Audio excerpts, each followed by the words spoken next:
وہ جو اقبال نے کہا نا کہ لے گئے تسلیس کے فرزند میراث خلیل، کشت بنیاد کلیسا بن گئی خاک حجاز۔ تسلیس کے فرزند میراث خلیل لے گئے تھے، بیت المقدس ان کے کروسیڈرز کے قبضے میں آ گیا تھا 1099 میں، اور رہا تھا 1187 تک، 88 ایئرز۔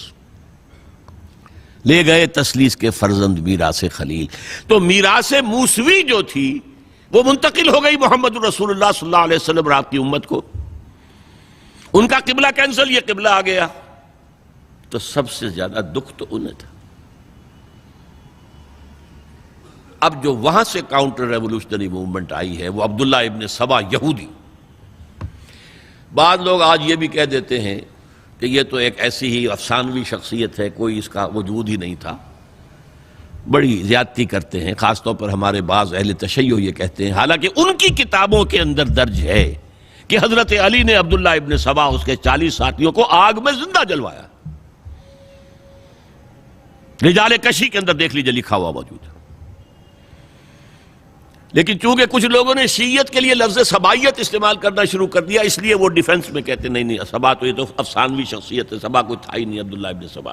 نہیں، عبداللہ ابن سبا ایک شخص تھا یہودی، وہ اسلام کا لبادہ اوڑھ کر آ گیا دارالاسلام میں، حضرت عثمان رضی اللہ تعالیٰ عنہ کا عہد۔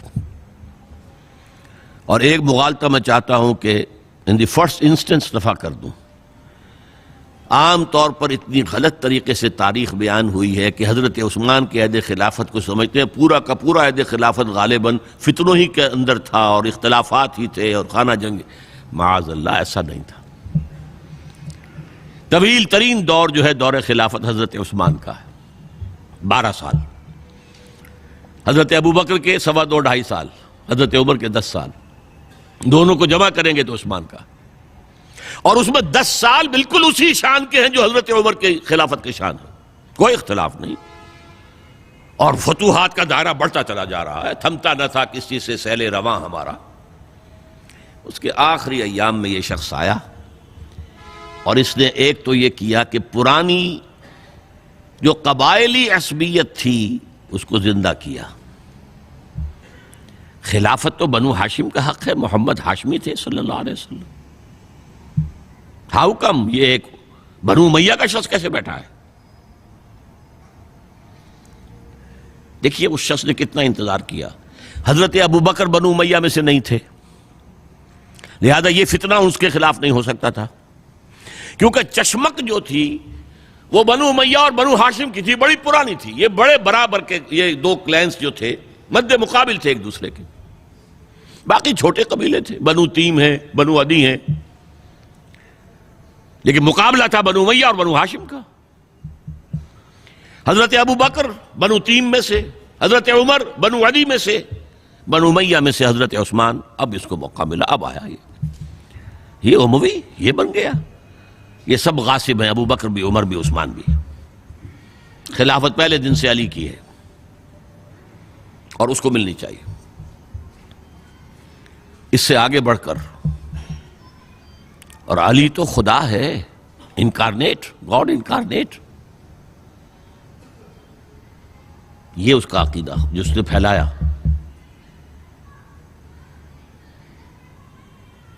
یوں سمجھئے ایک شخص نے حضرت عیسیٰ کے دین کو زیرو کر دیا تھا۔ لوگ مانتے نہیں کہ ایک شخص اتنا کچھ کر سکتا ہے۔ یہودی اور سازشی ذہن، ان کی صلاحیت اور ذہانت۔ ایک شخص تھا پال، حضرت عیسیٰ کو خدا کا بیٹا بنانے والا، وہ توحید ختم، تسلیس آ گئی۔ شریعت کو ختم کرنے والا وہ حضرت عیسیٰ کہہ کر گئے تھے تم پر شریعت موسوی نافذ رہے گی، اس نے کہا نہیں، ایبروگیٹڈ، نو شریعہ۔ نمبر 3، حضرت عیسیٰ نے کہا تھا تمہیں تبلیغ کرنی ہے صرف یہودیوں تک۔ I have been sent only in search of the lost sheep of the house of Israel۔ میں صرف اسرائیل کے گھرانے کی کھوئی ہوئی بھیڑوں کی تلاش میں آیا ہوں، تمہیں باہر تبلیغ نہیں کرنی۔ اس نے تبلیغ کا دائرہ وسیع کیا۔ وہ دین مسیحیت ختم، وہ دین پالزم ہے جو چلا ہے اس کے بعد. سمجھ رہے ہیں اس بات کو؟ اور یہ ڈاکٹر مائیکل ہارٹ نے بالکل صحیح لکھا ہے کہ کرسچینٹی جب تک حضرت مسیح موجود تھے وہ سوائے ایک یہودیوں کے فرقے کے اس کی کوئی اور حیثیت نہیں تھی. لیکن پال نے اسے ایک انڈیپینڈنٹ دین بنایا. ایک شخص کی کارروائی ہے یہ ساری، اور آج پوری دنیا، پوری عیسائی دنیا اسی پر ہے، تسلیس پر بھی، اور شریعت ختم، اور دعوت جو ہے کرتے پھر رہے ہیں پوری دنیا کے اندر. اسی طرح اس نے کیا، قبائلی عصبیت کو چھیڑا اور حضرت علی کا مبالغہ کیا یہ خدا ہے، اوتار، گاڈ انکارنیٹ.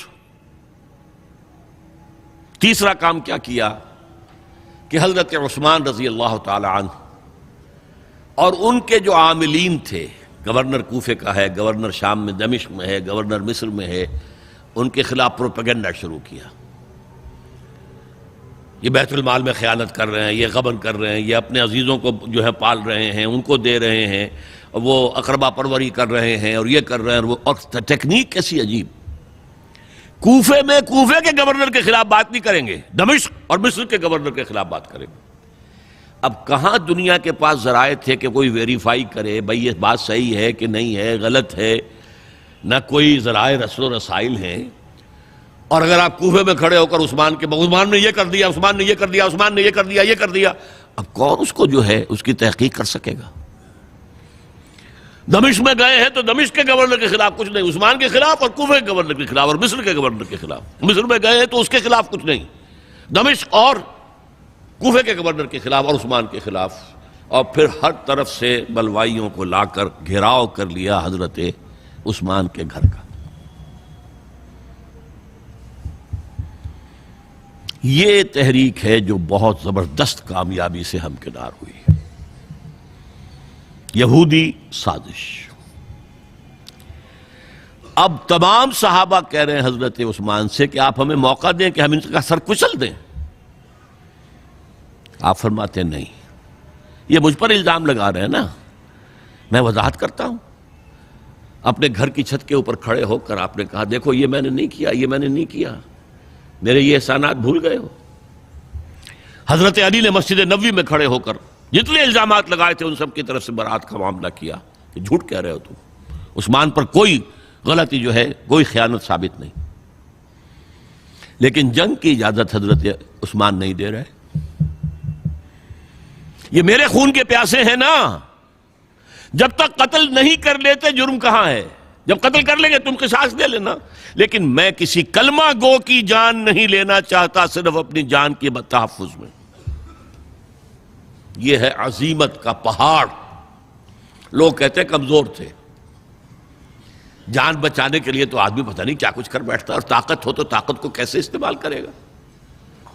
حضرت امیر معاویہ کی طرف سے پیغام پر پیغام آ رہے ہیں کہ اب ہمیں اجازت دیں میں فوجیں بھیجوں اور ان کا قلع کما کر دیا جائے. حضرت عمرو بن العاص کا پیغام آ رہا ہے مصر سے، آپ ہمیں اجازت دیں.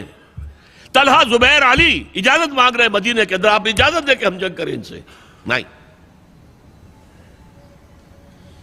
آخر کار حضرت علی نے دونوں بیٹوں کو، حضرات حسنین، حضرت حسن، حضرت حسین، دروازے پر کھڑا کر دیا. پہرے دار حضرت عثمان کے، حضرت حسن، حضرت حسین کہ کوئی گھر میں داخل نہ ہونے پائے. پچھواڑے سے آئے ہیں اور شہید کیا ہے. میرے نزدیک تاریخ کی مظلوم ترین شہادت بمانی مقتول فی سبیل اللہ وہ حضرت عثمان ہے. بلکہ میں جرات کر رہا ہوں ذرا، آپ کو معلوم ہے علامہ اقبال سے مجھے کتنا تعلق قلبی ہے. میں نے ان کے ایک شعر میں ترمیم کی ہے، میں سمجھتا ہوں انہوں نے صحیح نہیں کہا. غریب و سادہ اور رنگی ہے داستان حرم، نہایت اس کی حسین ابتدا ہے اسماعیل. حضرت اسماعیل کو اللہ تعالیٰ کے حکم سے حضرت ابراہیم ذبح کر رہے تھے نا، اور حضرت حسین ذبح کر دیے گئے. تو گویا کہ ابتدا جس کی ہوئی تھی حضرت اسماعیل سے، اس کی انتہا حسین پر ہوئی۔ میں کہتا ہوں بالکل غلط۔ ان کو ذبح کر رہا تھا خلیل اللہ، اور ان کو قتل کر رہے ہیں یزیدی اور زیادی اور کوفی۔ کوئی تقابل ہے؟ وہ قتل نہیں ہوئے، یہ قتل ہو گئے۔ انہوں نے پیشانی خود رکھ دی۔ یہاں تو حضرت عثمان لڑتے ہوئے، حضرت حسین لڑتے ہوئے شہید ہوئے۔ کون سی چیز مشترک ہے؟ ایک مصرے میں جمع کر دیا ہے، صنعت لفظی تو آپ کہتے ہیں اس کو، لیکن کیا مشترک کیا چیز ہے؟ اور میں نے امید ہے علامہ اقبال سے ملاقات ہوگی اگر آخرت میں، تو وہ میری اس بات کو تسلیم کریں گے۔ میں نے اس شعر کا دوسرا جو مصرع ہے بدلا ہے، نہایت اس کی ہے عثمان، ابتدا حابیل۔ حابیل جنہوں نے کہا تھا بھائی جان آپ مجھے قتل کرنے کے لیے ہاتھ اٹھائیں گے تو میں اپنا ہاتھ نہیں اٹھاؤں گا آپ کو قتل کرنے کے لیے۔ عثمان نے کہا کہ میں نہیں کسی کو قتل کروں گا، کسی کلمہ گو کو، جو مجھے قتل کر دیں گے پھر ان سے قصاص لے لیں۔ عثمان کے پاس لاکھوں کی فوجیں، سٹینڈنگ آرمیز، پھر بھی انہوں نے اپنی جان دے دی۔ حضرت حسین بہرحال جتنے بھی افراد تھے بہادری سے، شجاعت سے لڑتے ہوئے شہید ہوئے، اس میں کوئی شک نہیں، لیکن لڑتے ہوئے شہید ہوئے نا۔ حابیل کی طرح یہ تو نہیں کہا کہ تم مجھے کرتے ہو تو کر دو، میں تو تمہیں قتل نہیں کروں گا، نہیں۔ بہرحال یہ جو تھا فتنہ، اس کو کہا ہے اور اس کو کتاب میں لکھا گیا، باقاعدہ ایک تصنیف ہے، الفتنۃ الکبریٰ، عظیم ترین فتنہ، حضرت عثمان کی شہادت۔ اس وقت عبداللہ ابن سلام رضی اللہ تعالی عنہ ایک یہودی عالم دین تھے جو اسلام لے آئے تھے، انہوں نے کہا تھا لوگو ڈرو، عثمان کے خون کا نہ بہانا۔ میں جانتا ہوں تاریخ بنی اسرائیل کی، اگر کبھی کوئی نبی جو ہے اگر شہید کیا گیا تو 70,000 آدمی اس کے بعد مارے گئے اللہ تعالیٰ کی طرف سے، اور نبی کا اگر کوئی خلیفہ قتل کیا گیا تو 35,000 آدمی مارا گیا ہے۔ تو اگر تم نے عثمان کو قتل کر دیا تو یہ خون کے دریا جو ہیں پھر آ جائیں گے امت کے اندر، باز آ جاؤ، خدا کے لیے باز آ جاؤ۔ لیکن نہیں، بہرحال حضرت علی رضی اللہ تعالی عنہ نے بلایا عبداللہ ابن سبا کو اپنے ہاں۔ تم کہتے ہو کہ میں خدا ہوں؟ ہاں آپ خدا ہیں۔ توبہ کرتے ہو کہ نہیں؟ نہیں۔ میں تمہیں زندہ جلا دوں گا، جلا دو، تم خدا ہو، ہماری آزمائش کر رہے ہو۔ حضرت علی نے عبداللہ ابن سبا کو 40 ساتھیوں سمیت زندہ جلوایا، اور یہ سارا کچھ معاملہ جو ہے یہ میں نے آپ کو بتایا اہل تشیع کی کتابوں میں موجود ہے۔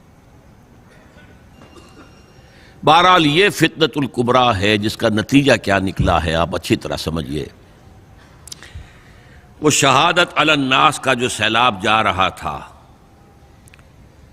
جس کی شان کیا تھی، علامہ اقبال کے الفاظ میں تھمتا نہ تھا کسی سے سیل رواں ہمارا۔ یہ جو سیل تھا کوئی روکنے والا تھا؟ 2 سپر پاورز تھیں اس وقت، ایران، روم۔ ایران کے چیتڑے ختم ٹوٹ گئے، روم کی 2 ٹانگیں ٹوٹ گئیں، اب کون روکنے والا تھا؟ یہ انٹرنل سیبوٹاج ہے۔ اس کے بعد جو باہمی خانہ جنگی شروع ہوئی ہے، 1 لاکھ مسلمان ایک دوسرے کی تلواروں اور نیزوں سے ختم ہو گئے۔